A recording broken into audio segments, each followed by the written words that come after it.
Muy buenas tardes, docente. El día de hoy me toca exponer el contexto de la organización sobre el matrimonio homosexual que no se acepta del expresidente Ugarteche. Este caso es real y fue uno de los cuales hubo mucha controversia. Hace un tiempo la Corte Constitucional declaró inadmisible la demanda de amparo que buscaba cerrar el matrimonio inscrito en el Registro Nacional de Identificación y Estado Civil entre dos hombres, un peruano de apellido Ugarteche y un mexicano en el 2011. En el 2010, en Ciudad de México, su lugar de residencia. En el 2012, Ugarteche recurrió a la RENIEC para solicitar el registro de un matrimonio civil extranjero. Sin embargo, este asunto fue rechazado porque, como destacó la institución, existía una evidente imposibilidad de registrar acciones que no estuvieran conformes con la legislación vigente, mientras que el artículo 234 del Código Civil establece claramente que el matrimonio es la unión voluntaria entre el hombre y la mujer, legalmente aptos y formalizados para vivir juntos con sujeción a las disposiciones de esta ley.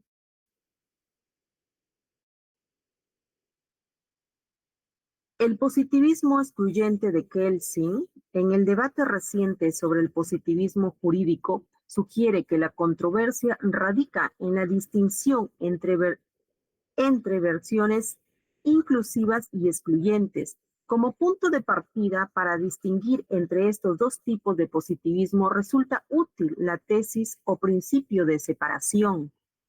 En general, el principio de separación, como señala claramente Heine, niega que exista una conexión necesaria entre el derecho a la moralidad. Así, el principio de separación se considera un rechazo o una contradicción con el principio de la moralidad, según el cual efectivamente existe una conexión necesaria entre la moral y el derecho.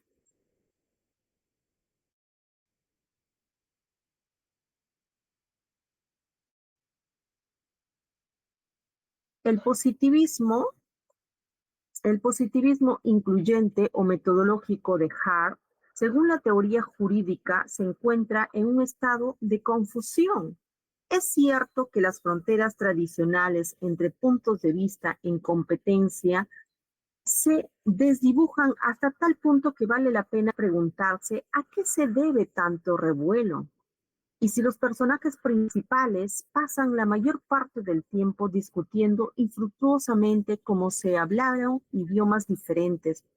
Por un lado, encontramos que algunos positivistas jurídicos aparentemente acérrimos como Joseph, Rack y Nell, sostienen que la creencia de que el derecho como institución social imparte necesariamente tiene valor moral es enteramente consistente con el positivismo. Según McCormick, tales sistemas jurídicos tienen un cierto valor moral basado en el carácter formal.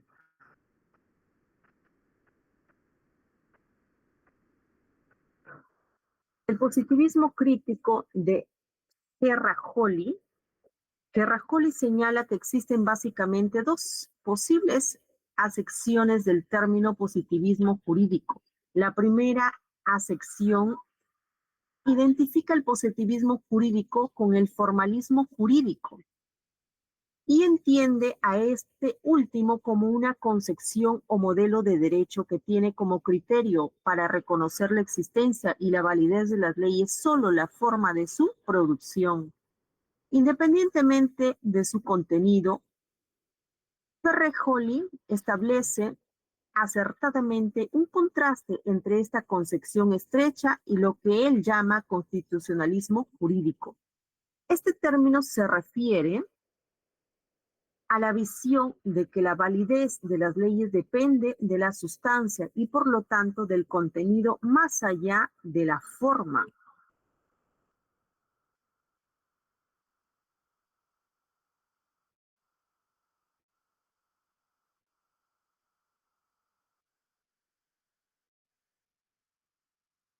puede decir del realismo jurídico de Rawls y su apartamiento del positivismo? Rawls es considerado el exponente más importante del llamado realismo escandinavo. Su obra más importante sobre el derecho y la justicia se publicó en inglés en 1958. El empirismo en el derecho desafió las pretensiones dogmáticas de desarrollar la ciencia jurídica como un sistema deductivo. De esta manera, ataron toda sistematización y trataron de basar la verdad de enunciados en la observación de los hechos, en la imagen y la semejanza con otras ciencias empíricas, y por realismo jurídico entendemos una teoría en la que el derecho no consiste en reglas, sino en unos pocos hechos, por ejemplo, el comportamiento de los jueces. Entonces Rawls ciertamente no es realista. Para los juristas daneses, el derecho es un conjunto de normas y las normas son disposiciones que caen en una categoría semántica diferente con las proposiciones descriptivas. Conclusiones. En la suma, resulta de vital importancia el debate en el plano jurídico y finalmente en las ideas en estos asuntos. Quererlo evitar sustrayéndolo del espacio que le corresponde en un Estado constitucional de derecho, el Parlamento no solo merma aún más la salud de nuestra delicada estabilidad democrática e institucional, sino también desprolija a los propios ciudadanos de la genuina atribución de la que gozan para configurar política, jurídica y socialmente el espacio en el que han de vivir. Desdibujar el escenario presentado a quienes no comparten similares convicciones constitucionales como partícipes de un fundamentalismo antiderechos no constituye al clima de respeto y la buena fe necesarios para un diálogo en estas materias, más aún si aquellos calificativos provienen desde los propios magistrados en minoría. Pueden y deben encontrarse soluciones jurídicas de amplia acogida a aquellos legítimos intereses que buscan proteger a las distintas unidades de convivencia. Pero para ello no es necesario ni propicio desfigurar la regulación matrimonial. El matrimonio nos favorece jurídica y socialmente a todos. Su redefinición no, pese a ello, si se insistiese en redefinir la figura, deben al menos respetarse las reglas de juego propias de una democracia constitucional en el Estado de Derecho. Muchas gracias.